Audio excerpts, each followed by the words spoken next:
Deus é bom, aleluia, glória a Deus, amém. Pessoal, mais uma vez, se tiver algum incômodo de calor, nos desculpe, mas estamos com um problema técnico ainda, né? O pessoal ainda não conseguiu instalar os cabos, tá? Então, se por acaso alguém sentir calor aí, me perdoa, mas a gente não tem como ligar o ar-condicionado, tá? Mais uma vez, diga: Deus é bom. Deus é tão bom, irmãos, que Ele providenciou tudo o que é necessário para uma vida de piedade vitoriosa. Quem crê diz amém. Amém. Vamos lá para Colossenses. Me acostumar aqui de novo a abrir Bíblia de papel, estava só abrindo no celular. Mas vamos lá, vai ficar um pouco mais devagar, mas eu creio que nós vamos atingir o que Deus quer. Então, em Colossenses capítulo 2, versículos 4. Se vocês estão abrindo, Thalita, não sei se tem, é você que está vendo aí a Bíblia, tem a NVI aí? Tem? Eu vou usar só a NVI, tá? Aliás, às vezes as pessoas perguntam antes de começar, qual é a melhor tradução, né? Vou dar uns conselhos para vocês aqui, tá? Eu prefiro, em primeiro lugar, a NAA, que é Nova Almeida Atualizada, que é uma revista atualizada, mais atualizada ainda, tá? NAA ou a NVI. E em terceiro lugar, a ARA, a revista e atualizada. Amém? Para te ajudar, porque é bom que a igreja esteja mais ou menos usando a mesma versão, porque às vezes as pessoas ficam um pouco confusas, tá? Depois vamos ensinar sobre isso aqui, porque que existem essas diferenças, tá? Essas diferenças de Bíblia, e é porque esse negócio de tradução não é uma coisa muito simples, tá? E é por isso que há algumas diferenças, mas uma Bíblia muito boa é a NVI e a NAA, porque é a revista atualizada, mais atualizada ainda. Essa NAA é uma versão nova que surgiu aí uns 2, 3 anos, mas é muito boa, tá? Então eu vou usar a NVI, em Colossenses capítulo 2, no versículo 4, diz assim: eu lhes digo isso para que ninguém os engane com argumentos que só parecem convincentes. Nós vamos ler mais alguma coisa aqui, mas eu quero que você guarde bem isso no seu coração. A Bíblia diz lá em Oséias que o meu povo perece porque falta conhecimento. É muito importante essa questão do conhecimento que está chegando até você, porque isso pode definir se você vai viver em vitória ou em derrota. E mesmo que o conhecimento seja bom, também a forma como você crê nele ou pratica ele também vai definir se você anda em vitória ou derrota. Amém? Então, a primeira coisa que a gente tem que ter muito cuidado é com o tipo de alimento que a gente está recebendo. E o alimento de Deus, ele vai produzir vida e paz. Amém? Todo alimento que não produz vida e paz não é de Deus, mesmo que seja a palavra de Deus. Porque você pode usar a palavra de Deus com um espírito errado. Até mesmo Satanás, ao tentar Jesus, usou a palavra de Deus, né? Então você pode usar a palavra de Deus com o espírito errado. Você tem que ter muito cuidado com o espírito que está por trás daquilo que está sendo pregado. E além do espírito, que tipo de palavra é? E aqui Paulo está advertindo aos colossenses, a igreja que estava em Colossos estava tendo um problema com pessoas trazendo filosofias. E quando a gente fala em filosofia, a gente pensa logo na filosofia grega. Mas filosofia não tem só esse sentido. Filosofia é toda e qualquer sabedoria humana que não é de Deus. Amém?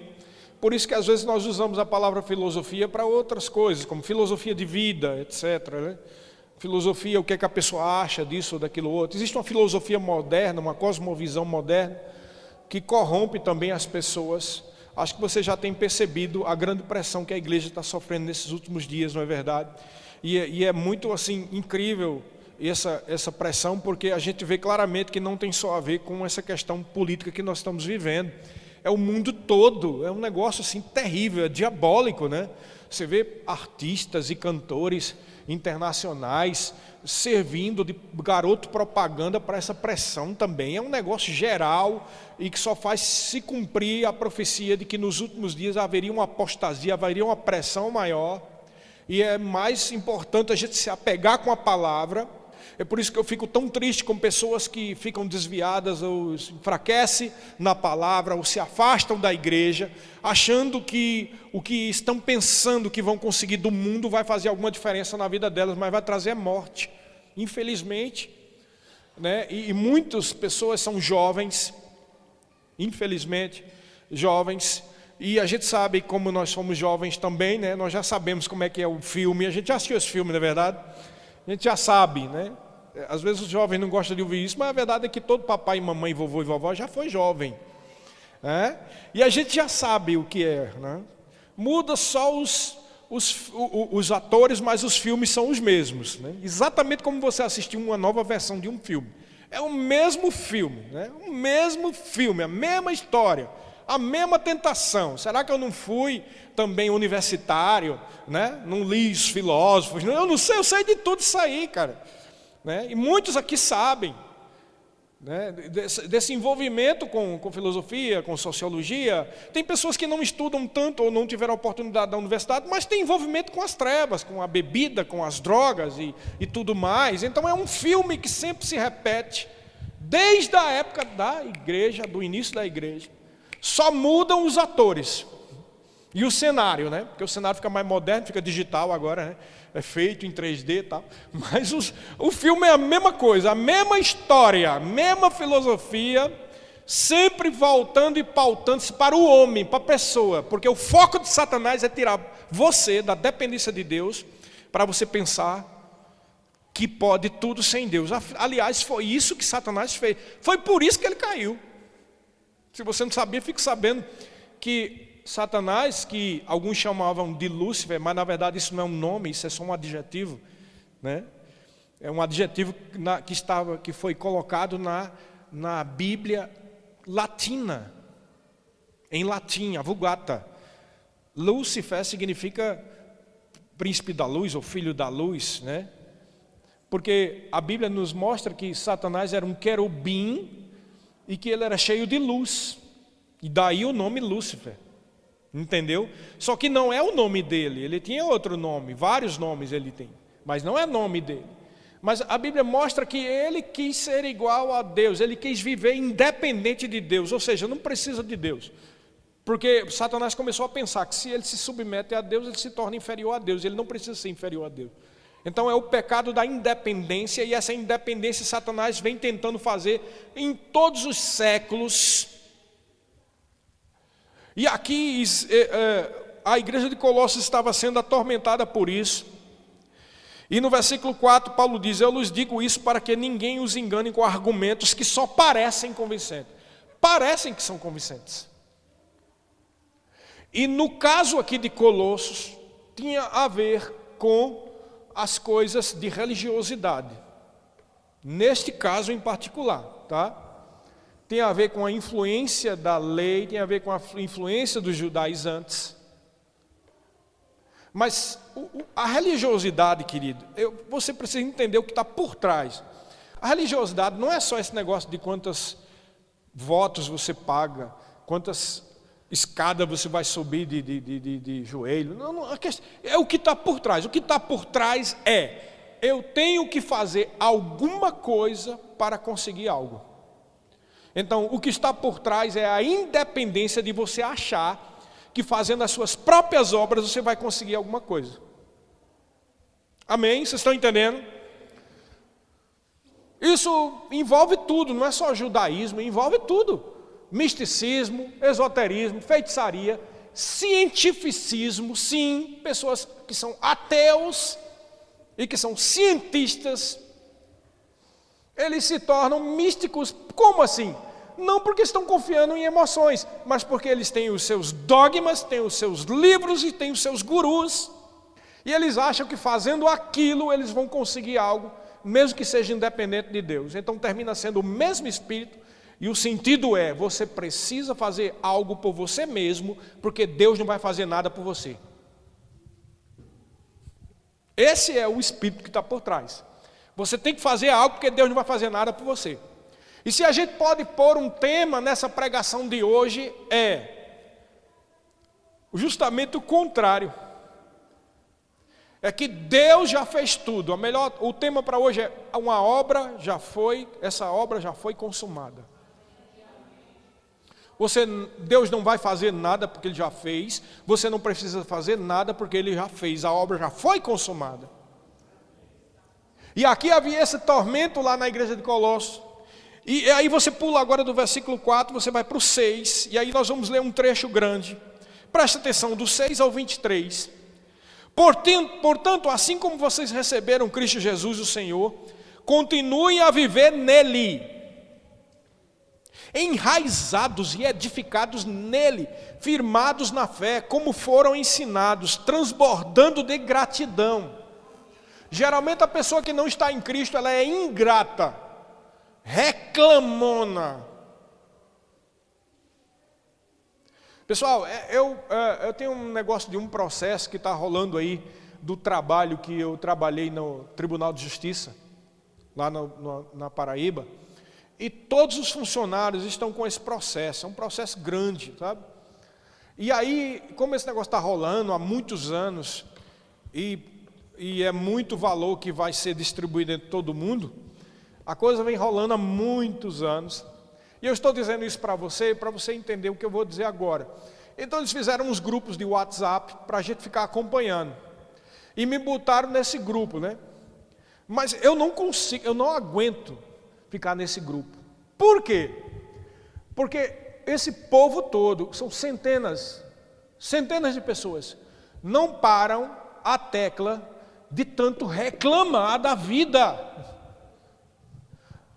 Um fala, está tudo ruim na minha vida. O outro diz, eu só vivo doente. Aí o outro diz, eu tenho 5 doenças. Aí o outro diz, a minha vida está assim. Eu preciso desse dinheiro. A minha vida não presta. Rapaz, não tem um que diga uma coisa positiva. Só reclamando, ingratidão. É um espírito de autocomiseração. Um chora, um diz, eu estou morrendo. Aí o outro diz, eu estou mais do que tu. Aí o terceiro diz, vocês nem sabem, eu já morri, eu estou aqui só, é o Espírito meu que está falando com você. Aí o outro diz, eu tenho tal doença, eu tenho 3, eu tenho 4, e mostro mais. É uma briga por desgraça, é um espírito de autocomiseração, como que o povo tivesse dó e fosse resolver alguma coisa, ou que o povo começasse a ter dó e peninha de você. Isso não vai resolver nada, não é pelo dó, nem pela pena, nem pela reclamação que se resolve nada, ainda mais nós que somos filhos de Deus, é pela fé, diga, é pela fé, não é por reclamação, por choro, não vai resolver, irmão. Todo mundo aqui tem uma história de desgraça, 1 ou 2, alguns têm 4 ou 5, é para rir mesmo, exatamente, tem que rir da cara do dia. Está todo mundo aqui em pé e ouvindo a palavra de Deus. E é essa palavra que vai mudar a sua vida. Amém. Não, o filho de Deus, a filha de Deus, ela tem um coração grato. Não importa o que aconteça. Por quê? Porque ele está exatamente como Paulo diz aqui, enraizado e edificado nele. Firmado nele. Versículo 8. Mas aí ele dá essa advertência aqui, ó. Tenham cuidado para que ninguém os escravize a filosofias vãs e enganosas que se fundamentam nas tradições humanas e nos princípios elementares deste mundo e não em Cristo. Toma cuidado. Porque o problema de toda filosofia é que ela é baseada no dia a dia dos homens. E aí é onde está, porque você vive no natural, com as coisas naturais, infelizmente, mais do que no espiritual. Dá um exemplo, você sai aqui, vai para sua casa, a primeira coisa que começa é a barriga começa a roncar, que está com fome, não jantou. Natural. Diga, natural. Aí você vai, chega em casa, aí na hora que você está preparando lá a comida, aí a água quente bate na sua mão, queima, aí você sente uma dor, diga, natural. Aí você come, mas aí com tanta fome você comeu demais, começa a ficar com a barriga cheia, você não pode dormir, tem que esperar para fazer a digestão, diga natural. Aí você vai dormir, aí fica feito uma jiboia rolando para um lado para o outro, porque comeu demais, diga natural. Você tem uns 2 ou 3 pesadelos, diga natural. Amanhece o dia, diga natural. Você vai para o trabalho, aí no trabalho é natural. Por isso que você tem que se encher do sobrenatural. E a filosofia, ela sempre vai ser baseada no natural. Não é? Você sabia que um dos estudos da filosofia é por que o homem sofre? Tem isso, sabia? Por que a pessoa sofre? Os filósofos gastaram páginas e páginas para estudar por que as pessoas sofrem. Tão fácil descobrir por que as pessoas sofrem. As pessoas sofrem porque o mundo jaz no maligno. E o diabo vai querer que as pessoas sofram. Aí um se levanta e diz, não, a pessoa sofre porque é o proletariado sofrendo, porque os empresários estão usurpando dos trabalhos do operário. Ainda que isso fosse verdade, é só uma faceta. Não, as pessoas sofrem porque são discriminadas. Sim, isso é só uma faceta. Não, as pessoas sofrem porque não são respeitadas. Sim, isso é só uma faceta. Todos esses argumentos, esses diagnósticos aí, são só a ponta do iceberg. O que está lá na raiz de tudo é que o mundo jaz no maligno. E o ladrão vem para matar, roubar e destruir. Então a gente tem que descobrir, não é... Esse pessoal fica brigando por causa de coisas que são supérfluas, não é o principal. Você pode ver que todo grande, né, desses caras aí, sociólogos, filósofos, todos eles, presta atenção que eu vou dizer. Todos esses, Marx, Nietzsche, todos eles, vamos lá, vamos renomeando aí, esse pessoal todo, Freud, vamos lá, mais outro, que mais? Comte, o da sociologia, todos eles, todos, Michel Foucault, Pierre Bourdieu, todos eles têm em comum a mesma coisa. E qual é a mesma coisa? Estavam sofrendo, foram discriminados, foram machucados, foram excluídos, foram rejeitados, estavam debaixo de uma pressão, e aí eles começam a fazer os seus estudos, e aí na sua revolta, diga revolta. Tem até um chamado Albert Camus, que ele escreveu um livro chamado O Homem Revoltado. Todos eles começam com uma revolta. Quem foi que revoltou-se e fez uma besteira no início de tudo? Satanás. Quando você se revolta, é o começo da queda. Porque a única revolta correta é a revolta contra as obras do diabo.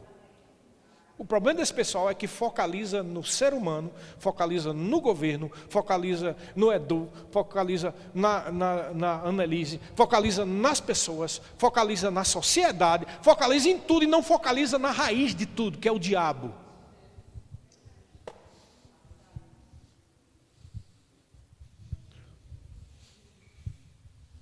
Toda a filosofia humana, ela surge de um homem ou de uma mulher revoltada, cheia de demônio.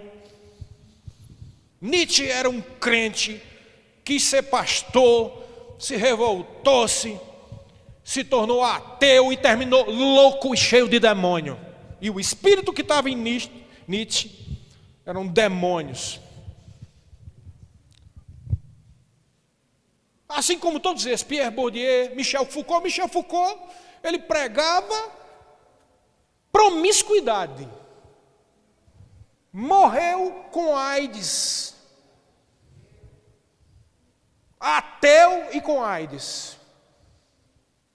Irmãos, toda filosofia humana parece ser real, porque ela é baseada em princípios humanos, de necessidades humanas, de revoltas humanas, e nós não somos focados nas coisas naturais, nós somos cidadãos dos céus, nós não devemos estar revoltados com coisas naturais, porque está faltando comida, porque o governo está assim, porque Beltrano é assado. Nós precisamos ver as coisas como elas são. Existe um espírito maligno nesse mundo, e você foi chamado para viver em vitória sobre as obras de Satanás.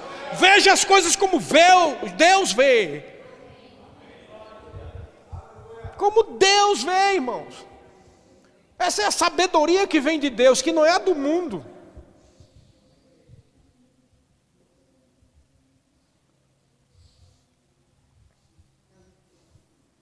A gente vê as coisas com tanta clareza. Eu lamento muito como as pessoas vão igual a patinho, indo um gado para o matadouro, sem ver para onde estão indo.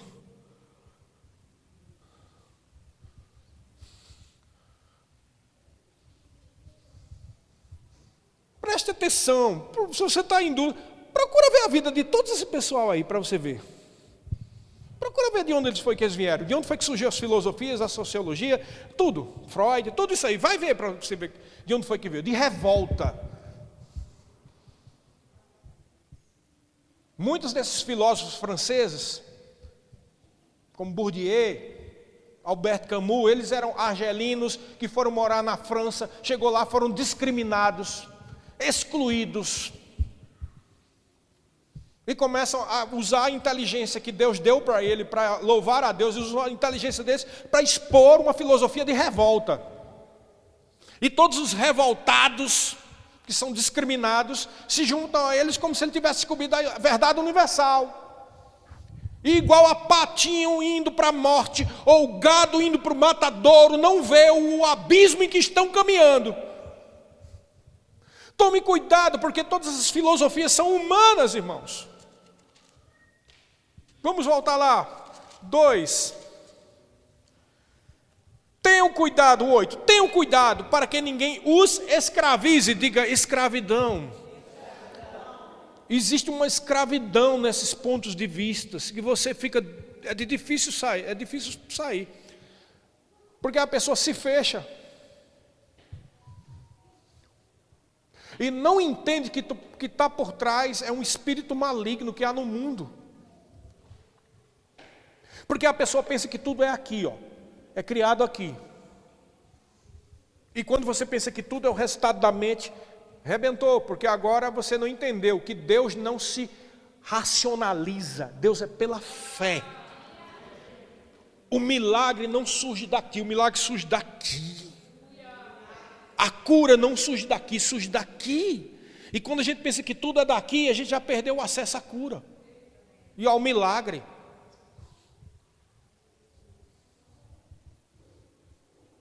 Não há problema no estudo, irmão. Não há problema no estudo. Agora a gente precisa ter muito cuidado com o estudo que a gente tem. Por exemplo, não é errado estudar teologia, mas muitas pessoas ficam pior quando estudam teologia. Não é porque a teologia está errada. É porque a pessoa se envolve tanto no estudo que se esquece do sobrenatural. E quando você se enche demais de letras sem ter do Espírito, isso vai esfriando você. Então como é que eu faço, pastor? Viva uma vida equilibrada. Primeiro lugar, nunca deixe de orar. Nunca deixe de se encher no Espírito. Nunca deixe de ler e meditar a sua palavra. Mesmo que você esteja estudando ou o que for, mas não negocie o seu tempo com Deus. Porque quando você negocia seu tempo com Deus, aquela coisa natural vai tomar o lugar de Deus e você vai ser escravizado na sua mente. E aqui, vamos ver o contexto de Colossos. Filosofias vãs e enganosas, que se fundamentam nas tradições humanas e nos princípios elementares desse mundo e não em Cristo. Olha o que ele diz aqui, que coisa maravilhosa. 9. Pois em Cristo habita corporalmente toda a plenitude da divindade. Oh, coisa linda! Em Cristo habita corporalmente, não é filosoficamente, não é uma ideia ideologicamente. Habita corporalmente toda a plenitude. Irmão, plenitude da divindade está dizendo o poder que ressuscitou Jesus entre os mortos. Está falando do poder que criou o universo com uma palavra do seu poder, irmão. É em Cristo. Quando nós estamos em Cristo, nós estamos no melhor do universo, do sobrenatural, irmão. Em Cristo habita corporalmente toda a plenitude da divindade. Oh, aleluia. 10. E por estarem nele, que é o cabeça de todo poder e autoridade, vocês receberam a plenitude. Oh, aleluia. É por isso que a gente fala tanto, irmãos, levanta a cabeça, sabemos que existem problemas, todos nós temos problemas.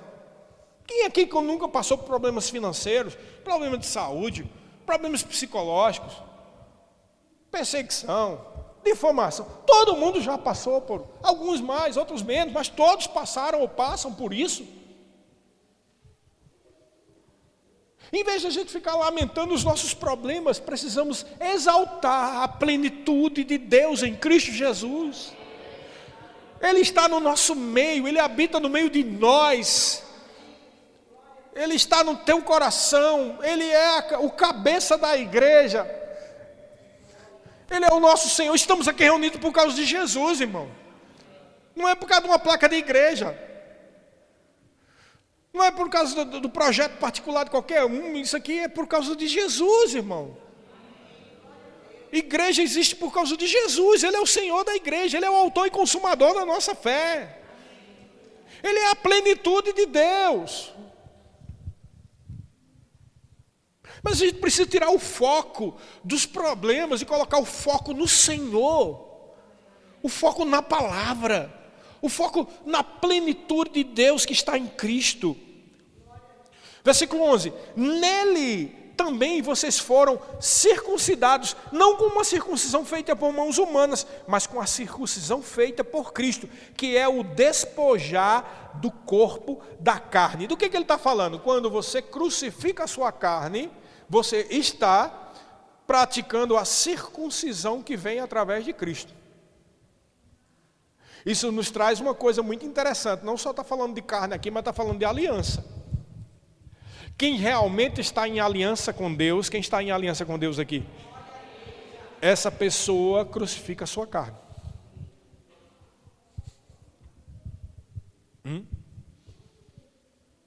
Não faz a sua própria vontade, mas a vontade daquele que a regimentou. Porque você tem uma aliança com Ele. E ele fala aqui também, 12, e isto aconteceu quando vocês foram sepultados com Ele no batismo. E com Ele foram ressuscitados mediante a fé no poder de Deus que o ressuscitou dentre os mortos. Ele está dizendo aqui que quando você foi batizado nas águas, aquela atitude de fé, aquela profissão de fé, foi uma declaração pública de que você morreu com Cristo e foi ressuscitado com Ele. Esse é o sentido do batismo. O batismo não salva, mas o batismo representa aquilo que você está crendo com o coração e dizendo com a boca. Eu morri para esse mundo e eu nasci em novidade de vida. Eu fui ressuscitado com Cristo, eu não faço parte desse mundo. Se você não faz parte desse mundo, por que você se preocupa tanto com as coisas do mundo? Confia em Deus, Ele é o teu Senhor, Ele vai cuidar, Ele vai te dar o alimento de cada dia, Ele vai te dar a provisão, Ele vai te dar a direção, Ele abre as portas que ninguém pode fechar. E Ele fecha aquela porta que o diabo abre para enganar você. Tudo é fé, irmãos, é fé, isso se chama fé.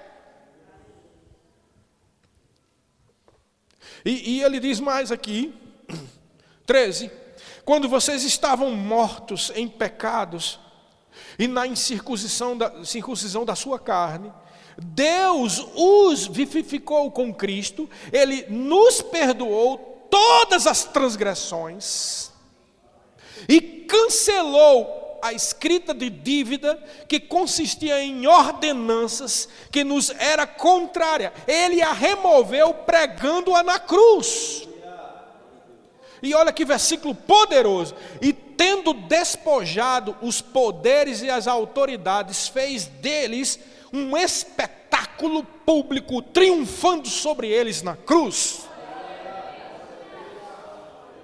Na cruz, irmãos, todo o poder de Satanás que havia contra você foi ridicularizado.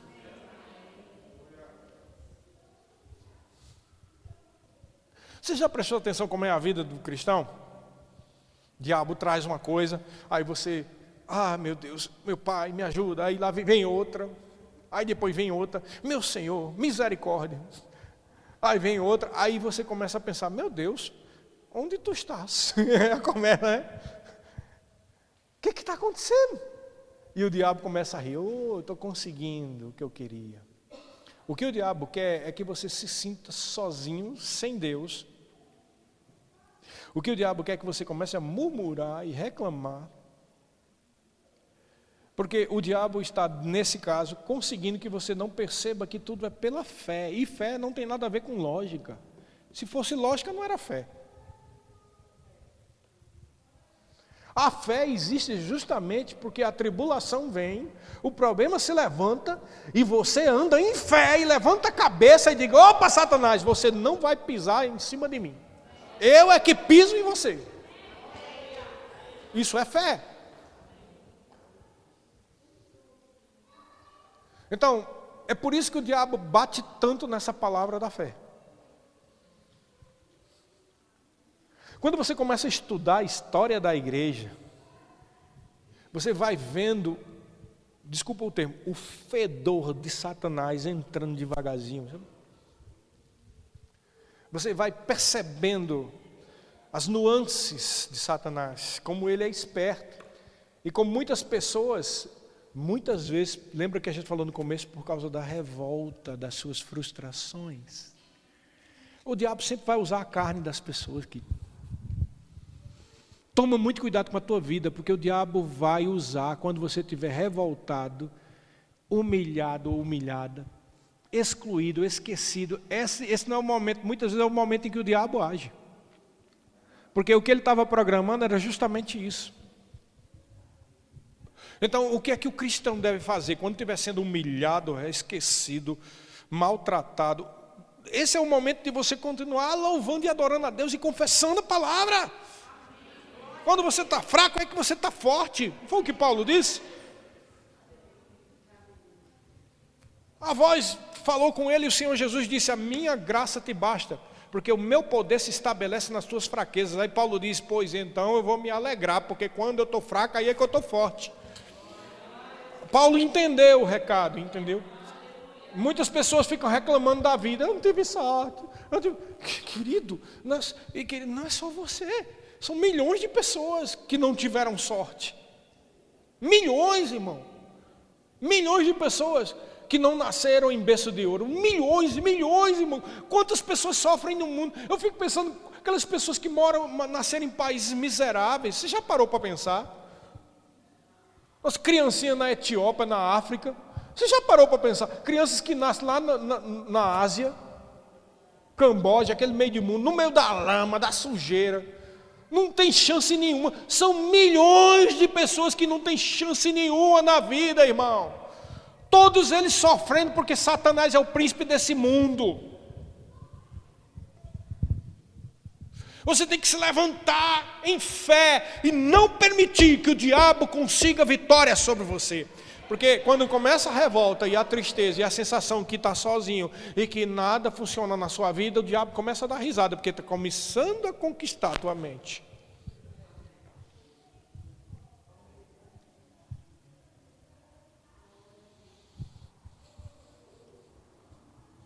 Não permita, é muito sério.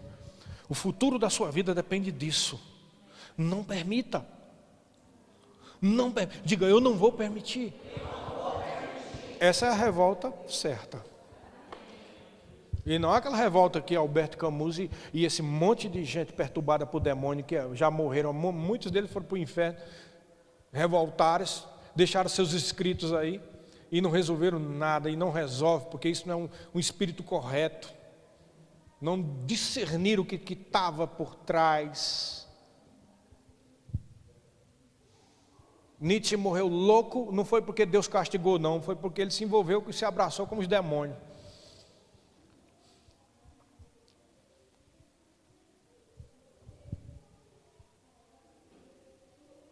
E tantos outros filósofos. Tem um que eu esqueci aqui o nome, do iluminismo, um enciclopedista bem famoso, que ele era ateu e no final da vida, diz os testemunhos, que ele começou a gritar quando estava no leito de enfermidade, e começou a gritar e gritar: Deus me perdoa. Na hora da morte, muitos desses, não todos, mas muitos, vê a besteira que fez. Porque o pior desse tipo de pensamento é que não só contamina você, mas contamina outros. E a gente se torna não só pecador, porque estamos fazendo, como também contaminamos outras pessoas. Por isso que a gente tem que pregar a palavra. A Bíblia, Jesus que disse, irmão, não foi Paulo, não foi...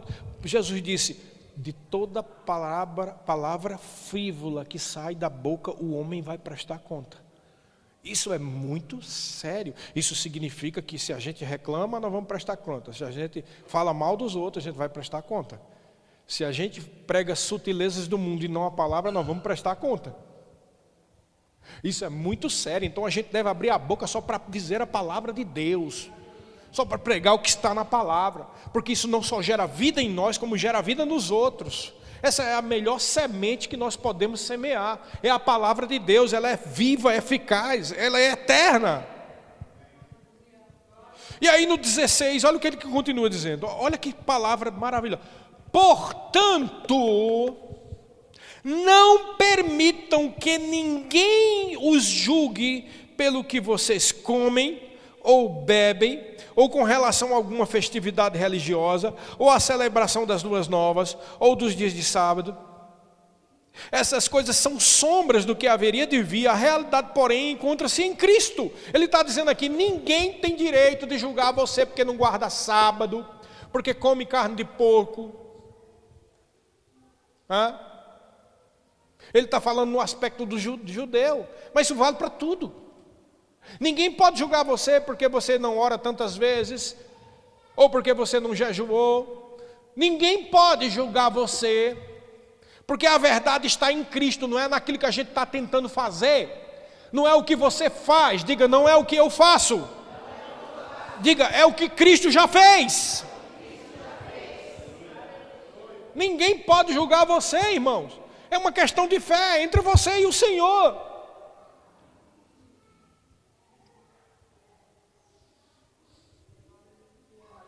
Todo mundo aqui que nasceu de novo, quantos aqui já nasceram de novo?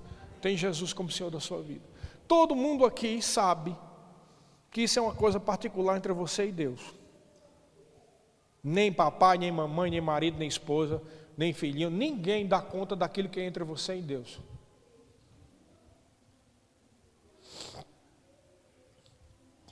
Ninguém tem direito de julgar você.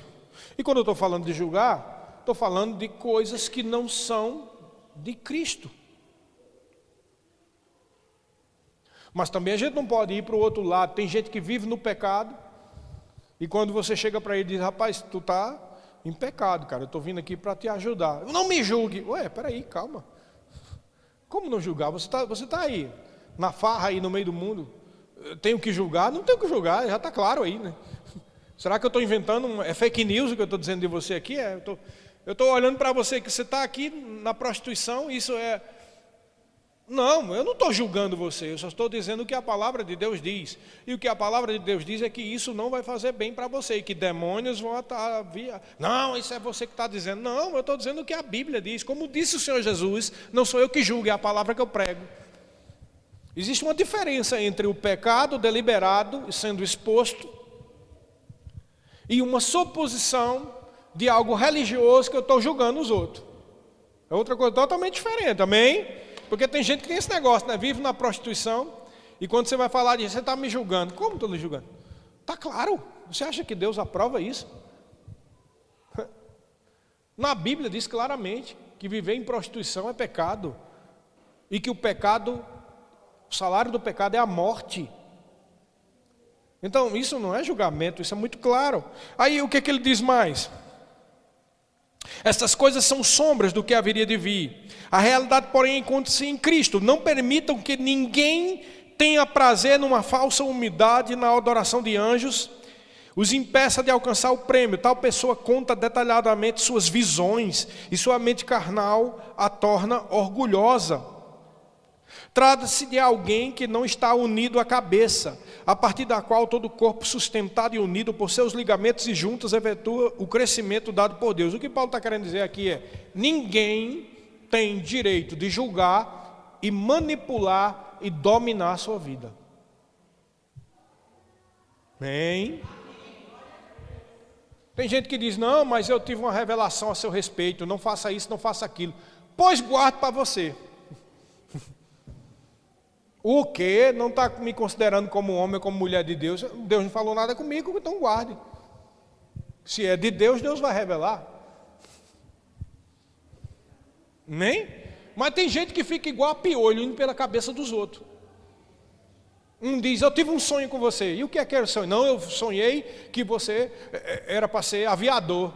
Ah, é? Então é de Deus, você é aviador. Vai nessa, que tu se arrebenta, porque isso aí não tem nada a ver com Deus. Quando Deus quer que você seja algo, Ele fala com você, Ele não tem intermediário. Diga comigo, Deus não usa intermediário. Mas pastor, você não é o intermediário da palavra? É totalmente diferente. Eu estou pregando uma palavra, estou falando a palavra, não estou falando minha opinião.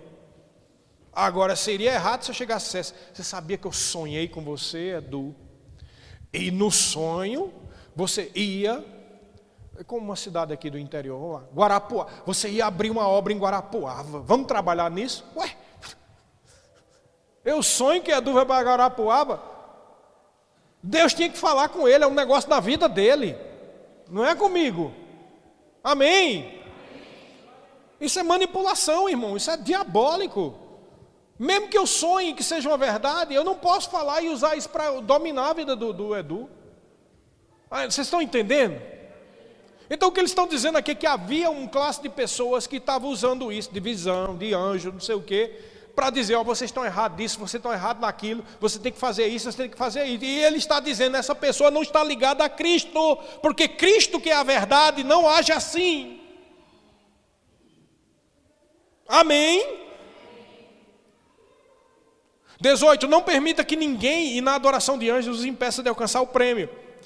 19, trata-se de alguém que não está unido à cabeça, a partir da qual todo o corpo sustentado e unido por seus ligamentos e juntos efetua o crescimento dado por Deus.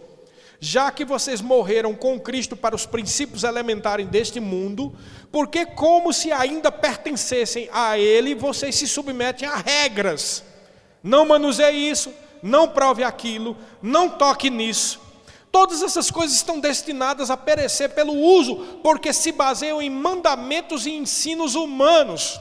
Essas regras têm de fato aparência de sabedoria, com sua pretensa religiosidade, falsa humildade e severidade com o corpo, mas presta atenção o que ele diz no final aqui, mas não tem valor algum para refrear os impulsos da carne.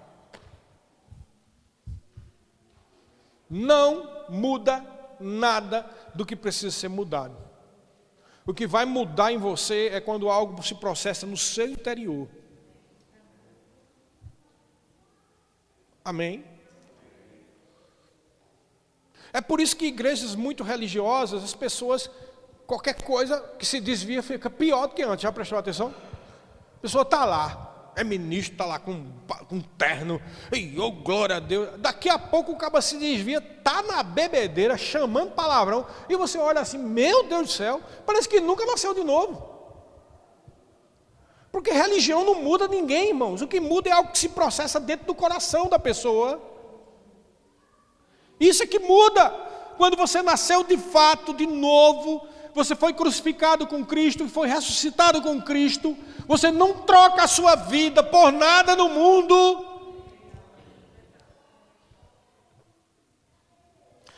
Vejo muitas pessoas na religião e não muda nada, irmãos.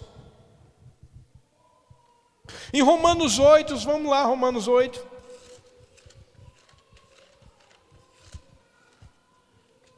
Oito 1 diz, portanto agora já não há condenação para os que estão em Cristo Jesus, porque por meio de Cristo Jesus a lei do Espírito de vida me libertou da lei do pecado e da morte. Oh, glória a Deus.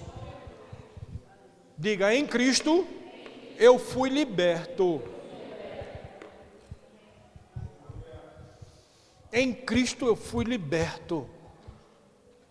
Mas o diabo ele trabalha aqui, ó. Então tem pessoas que vivem como escravo dentro da igreja. Porque é aqui o problema.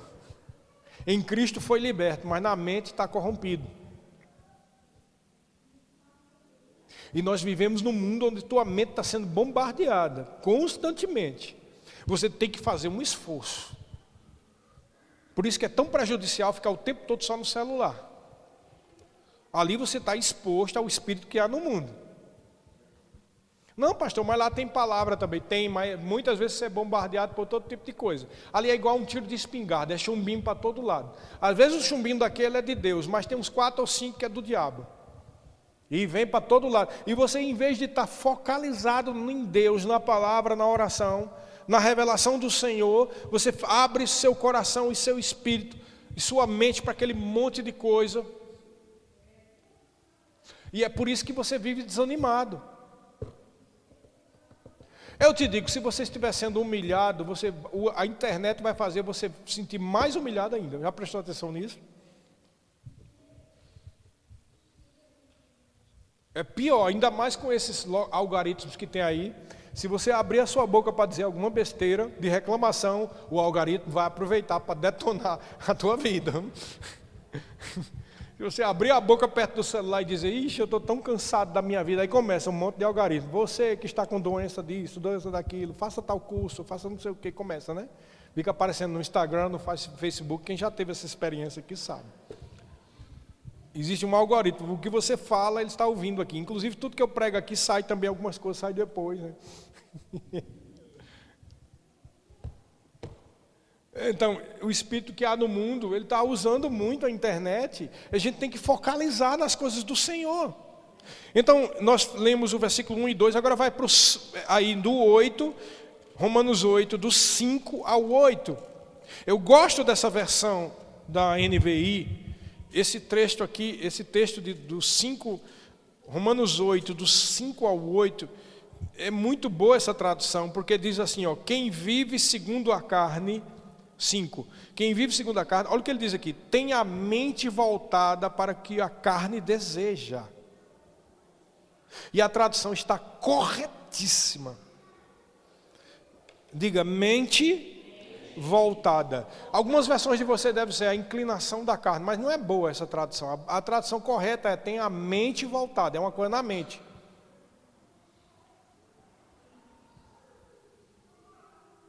Quem vive segundo a carne tem a mente voltada para o que a carne deseja, mas quem vive de acordo com o Espírito tem a mente voltada para o que o Espírito deseja. 6, olha que coisa maravilhosa aqui, ó. A mentalidade da carne é morte, mas a mentalidade do Espírito é vida e paz. Diga, existe uma mentalidade da carne e existe uma mentalidade do Espírito. Então, o problema de muitos crentes é que anda com uma mentalidade da carne, né?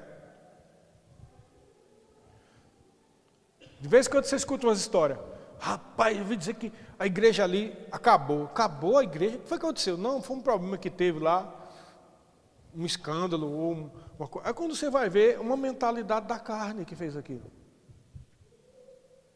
Aí eu ouvi dizer que o irmão fulano de tal, que era pastor na igreja, no ministério, saiu, não está mais na igreja, não está em outra. Oxe, o que foi que aconteceu? Estava tudo em paz. Aí você vai saber, fulano estava revoltado, ficou magoado, a mentalidade da carne.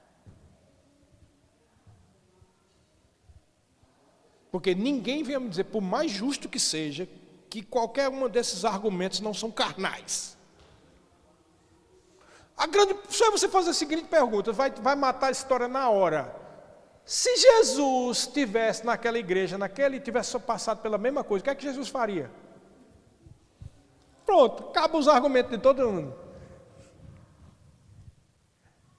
Não, mas é porque o pastor chegou, investiu na minha vida, disse que eu era pastor, me treinou e depois me botou nos bancos. Agora eu te pergunto, se Jesus estivesse nessa mesma posição, o que é que ele ia fazer? Ia fazer o que o irmão fez? Saiu do ministério e foi abrir outro, foi para outro lugar? Com certeza não, porque isso aí é mentalidade da carne. Porque a Bíblia diz que cada um deve se considerar superior aos outros, a si mesmo. O problema é que nós temos expectativas, diga expectativas. E quando as nossas expectativas são frustradas, a gente dá o chilique da gente, né? Carne, irmão, isso não é espírito. Mas pastor, eu não sou culpado. Foi me posto uma expectativa.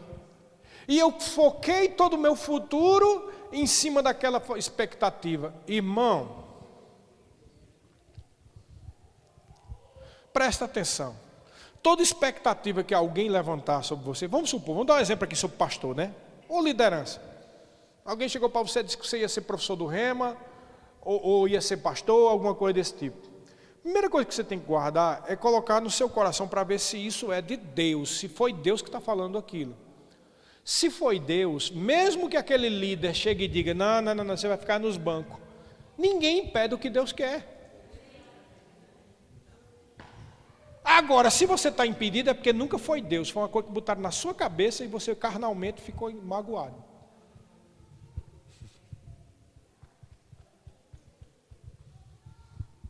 É dureza, mas é a verdade. É a verdade, querido. É a verdade. É a verdade. Porque o homem não impede aquilo que Deus tem para fazer. O homem não impede. Então, se Deus disse, Ele vai fazer. Mesmo que todos os homens da terra digam, não vai, mas Deus diz, vai. Agora, se os homens estão dizendo não vai e você não está indo, é porque nunca foi de Deus. É duro para a gente, porque a gente quer botar a culpa em alguém. E é duro quando a gente olha para a gente e vê que a culpa é nossa. E ele não quer aceitar, rapaz. Eu botei expectativas, me levantaram a bola. Eu foquei toda a minha vida naquilo. E aquela cabra lá pegou, foi dizer que eu era isso e aquilo outro, depois fechou tudo. Carnal! E você é o que? Espiritual? Quem é espiritual, ó, fica, ó, boca de siri, como diz no Nordeste, caladinho. Confia em Deus e Ele vai fazer o que tem que ser feito.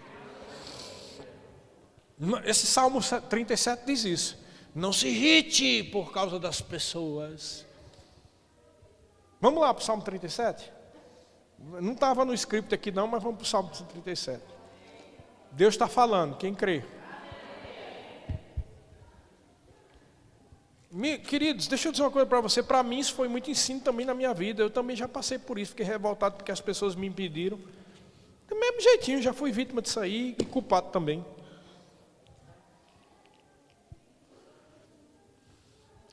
Versículo 7, 37, 7.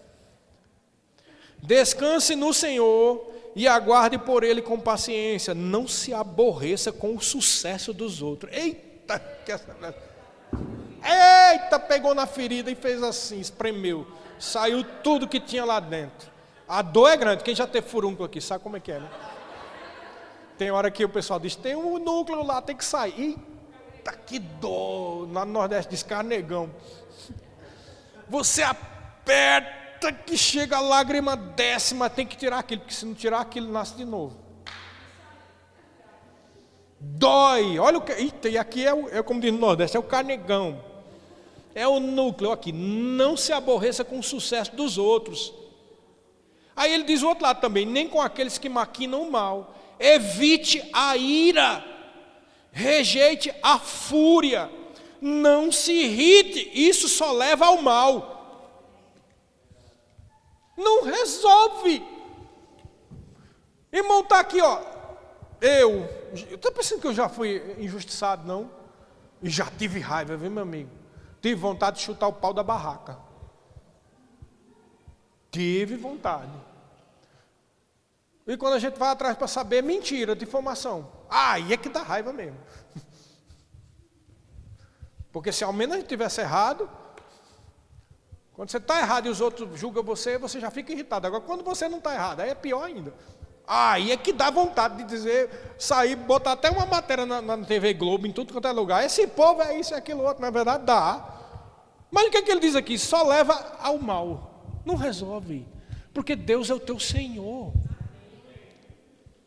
Amém, querido? Ele é o teu pai, ele cuida de você, confia nele.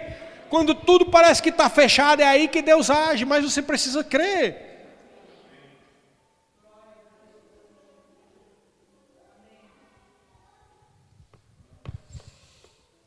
E aí diz o que, ó?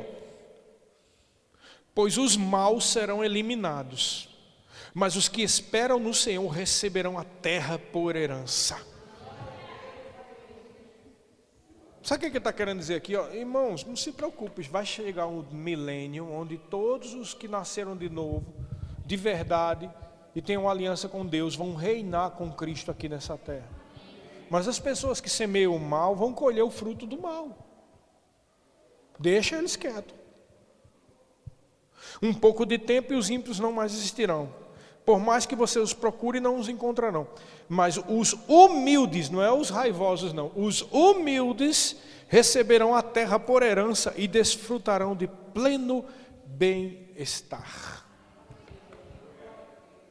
O diabo trabalha com o natural, mas Deus, ele age pelo sobrenatural. E o sobrenatural age por meio da sua humildade, não é por causa da sua raiva não, não resolve nada a raiva. Lembra que a gente falou no início? Todo esse pessoal aí envolvido com as trevas eram revoltados. Revolta foi a ferramenta de Satanás, fez uma rebelião, foi 1/3 dos anjos que caiu com ele. 1/3 dos anjos que caíram com ele, por causa de revolta. Sabe, a revolta de Satanás nos ensina alguma coisa, porque embora ele fosse um anjo, mas tem uma coisa aí que parece muito com um ser humano. Sabe o que é? Eles estavam no mundo espiritual. De onde é que veio da cabeça dele esse negócio de se revoltar? É porque, irmão, a alma farta pisa o favo de mel.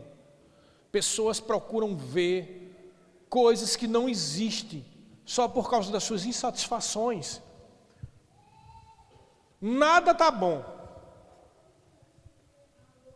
nada presta, lugar nenhum presta, nenhuma cidade presta, nenhum país presta. Bom é o lugar onde Deus te plantou. Eu vejo gente aqui em Maringá reclamando da cidade, vai para outros lugares para tu ver.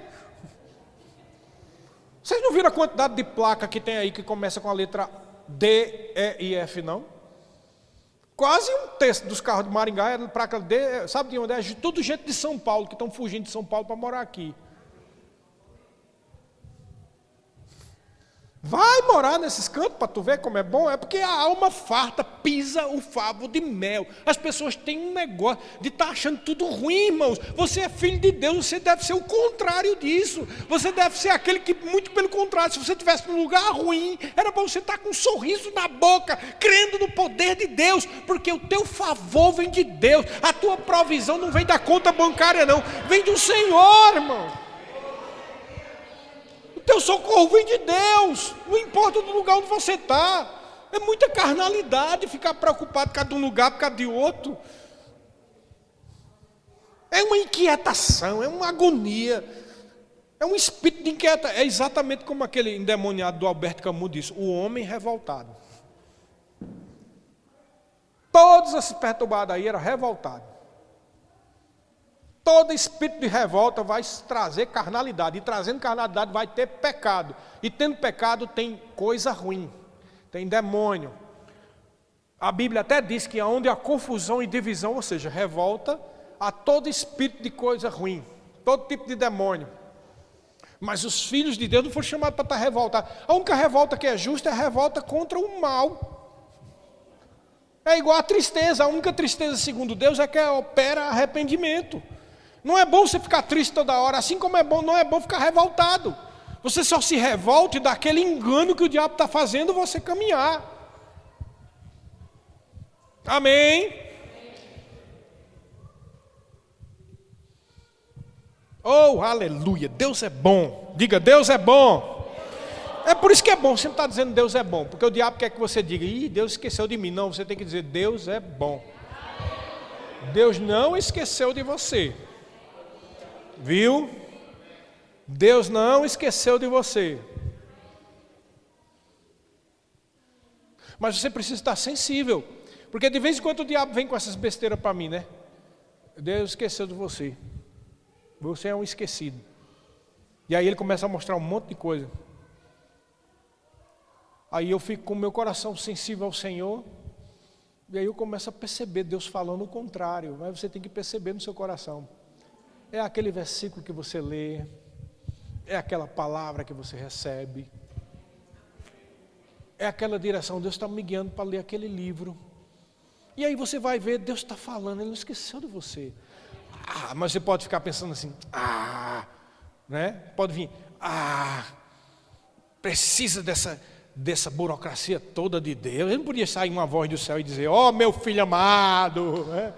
Precisa de tal um negócio para abrir um livro, para ver uma página. Irmãos, isso se chama fé. Sem fé é impossível agradar a Deus. Sabe, o que Deus está esperando de você, Ele sabe perfeitamente que se Ele falar do céu e dizer, minha filha amada Ana, eu estou contigo, tu vai chorar, vai dar pulo de todo tamanho. Ele sabe disso, mas Ele não, Ele quer que você reconheça Ele sem precisar disso. Sabe por quê? É igual ao amor, né? Entre o marido, a mulher e o marido, não é verdade? É muito fácil dizer que ama quando está só no carinho. Minha linda, minha irmã. Todo mundo faz isso. Mas e quando o outro faz a raiva? É nessa hora que mostra se você ama ou não ama. Porque amor não pensa nos seus próprios pontos de vista. É verdade ou não é? Oxe, amar todo mundo que te faz bem, não é amor. Até os bandidos fazem, sabia? Até bandido, gente que mata os outros faz isso. Os outros parceiros da quadrilha deles que estão bebendo com eles, estão todos se amando ali. Cara legal, filé, patente, né? E o revólver aqui para matar o próximo. Mas entre eles estão se amando. Não quer dizer nada. Fazer o bem quem faz carinho é para você amar aquela pessoa que não te ama. Isso é amor. Amém, queridos? Então as pessoas são assim, dependendo da onda. Quando a onda está para o mal, está no mal. Quando a onda está para o bem, está para o bem. Não, irmão, você tem que estar focado no Senhor. Aleluia! Olha só. Aqui em 1 Coríntios, vamos ler isso aqui, para finalizar. Em 1 Coríntios, capítulo 1. Mostra uma coisa maravilhosa, que prova que você não está sozinho. 1 Coríntios capítulo 1, versículos 26. Deixa eu encontrar aqui. 1 Coríntios 1. Rapaz, está difícil aqui. Desacostumado com papel, que versículos 26 em diante, até o 31, olha só. Irmãos, pensem no que vocês eram quando foram chamados. Poucos eram sábios segundo os padrões humanos. Poucos eram poderosos. Poucos eram de nobre nascimento, mas Deus escolheu o que era para o mundo loucura para envergonhar os sábios, e escolheu o que para o mundo é fraqueza para envergonhar o que é forte. Ele escolheu o que era para o mundo, o que para o mundo é insignificante, desprezado, e o que nada é, para reduzir a nada o que é, a fim de que ninguém se vanglorie diante dele. Presta atenção no versículo 30. Porém, por iniciativa dele que vocês estão em Cristo Jesus, olha só, o qual se tornou sabedoria de Deus para nós, isto é, justiça, santidade e redenção. Diga comigo, justiça, santidade e redenção. Você foi feito justo, santo e redimido. É por isso que ele diz no 31, o que é que ele diz no 31? para que, como está escrito, quem se gloriar, glorie-se no Senhor. O que é que significa isso? Em vez de estar dizendo besteira, eu sou isso, aquilo, outro, você não é nada, você é filho de Deus, você é tudo. Mas o que você é em tudo é justiça de Deus, santo e redimido. Diga, eu sou justiça de Deus. Diga, eu sou santo e eu fui redimido. Aí você pode se gloriar. E é um gloriar-se muito forte, porque em você ser justiça de Deus já demonstra que você está numa posição superior diante das trevas. Em ser santo, né? Tem gente que se revolta, que diz, esses cristãos que dizem que são santos, quem pode dizer que é santo? A Bíblia diz que você é santo, a Bíblia diz que você é santo. Quando Paulo escrevia as cartas, ele dizia aos santos que estão na cidade de Éfeso, aos santos que estão em tal lugar. Você é santo porque você foi separado, você nasceu de novo, você é filho de Deus e você foi redimido. Em Gálatas capítulo 3 diz que Ele nos resgatou da maldição da lei, porque está escrito, maldito aquele que foi pendurado na cruz, do madeiro. Ou seja, Jesus se fez maldito no seu lugar, Ele pagou o preço para que você fosse resgatado. Então não reclame da vida. Por isso que você tem garantia, se morrer hoje vai para o céu. Tranquilo, direto, vai para o céu. Porque você foi resgatado, foi redimido. Oh, aleluia. Glória a Deus. E o que é interessante é que esse versículo diz que essa é a sabedoria de Deus. Que é superior à sabedoria do mundo. Sabedoria do mundo diz tal coisa, tal filosofia, tal ponto de vista. Se você fizer isso, você vai ser um sucesso. Você já parou para pensar que todas as filosofias humanas, esses pontos de vista humanos, é a chamada lei do the best? É bem cruel essa lei. É a lei da selva. Porque o the best da selva é o leão. Ou em certos lugares é o tigre. Ou em certos lugares é um elefante. E significa que quem estiver na frente arrebentou-se.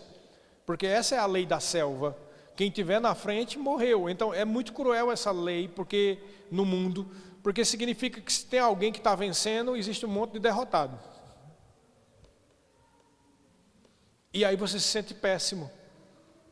Quando você entra no sistema do mundo, você, quando não é o melhor, não é o the best, não é o melhor, então você é um dos piores. E o que é maravilhoso é que a sabedoria de Deus é contrária à do mundo.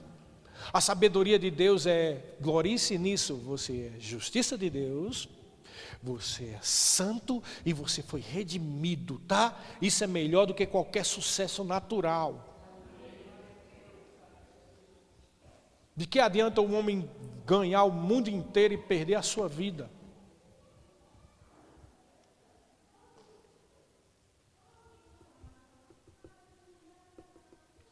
Algumas pessoas no mundo pensam, isso é um auto-engano. Auto-engano que traz vida, traz milagre, traz cura.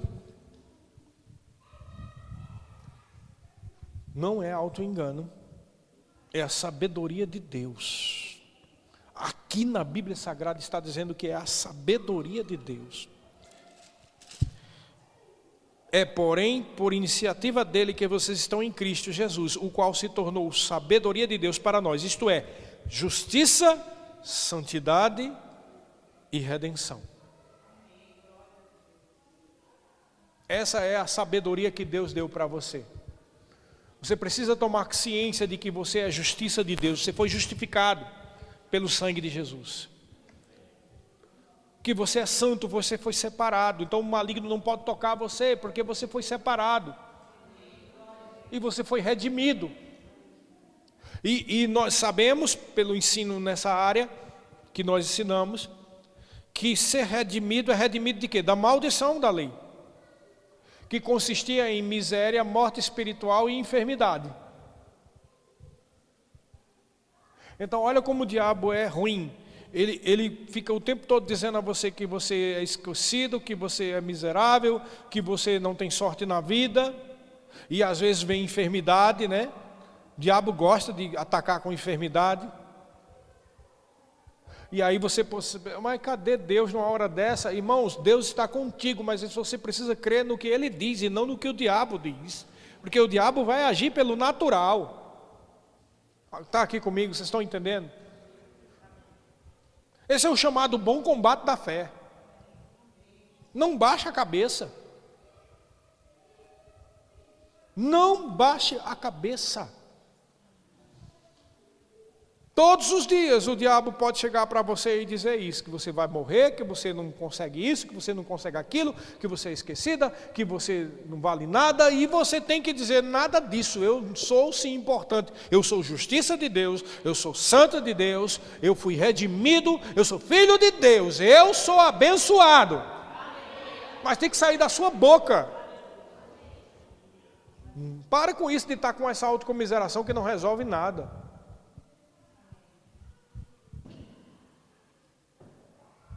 Amém? Vocês estão entendendo? Quando você está com um problema desse, você só tem duas opções. Duas, mais nenhuma outra, só tem duas.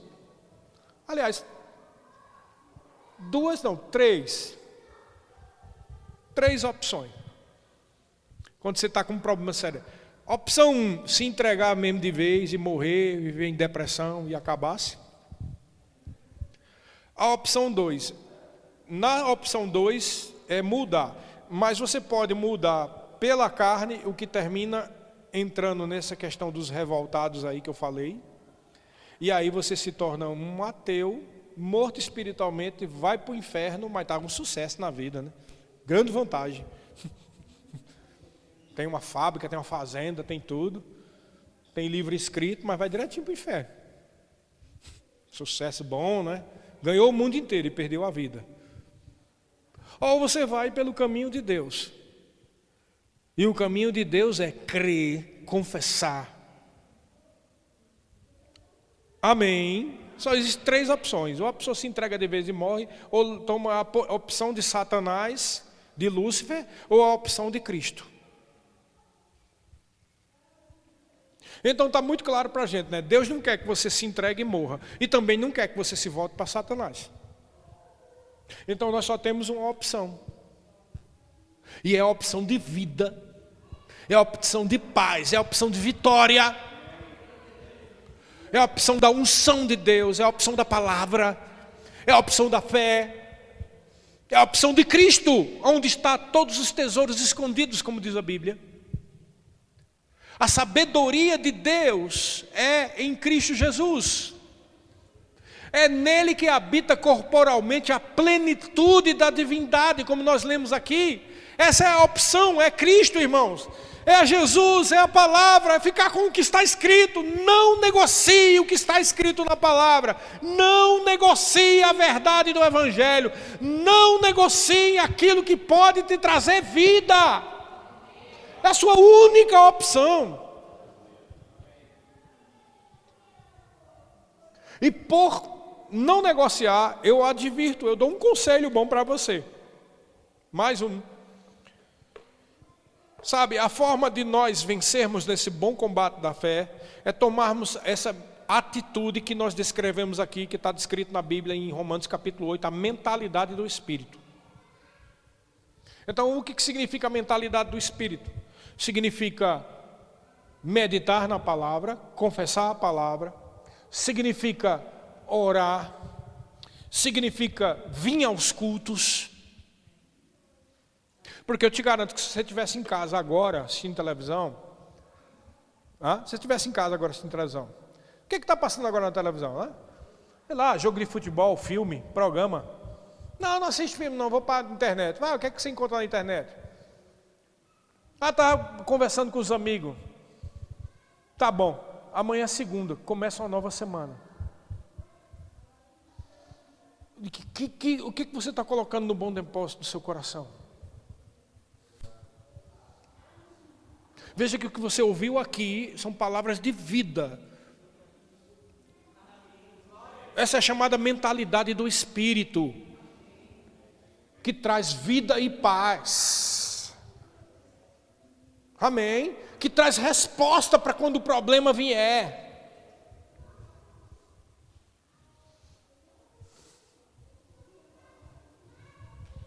Então, o que significa isso na prática? Se eu fosse você, eu não faltava nenhum culto.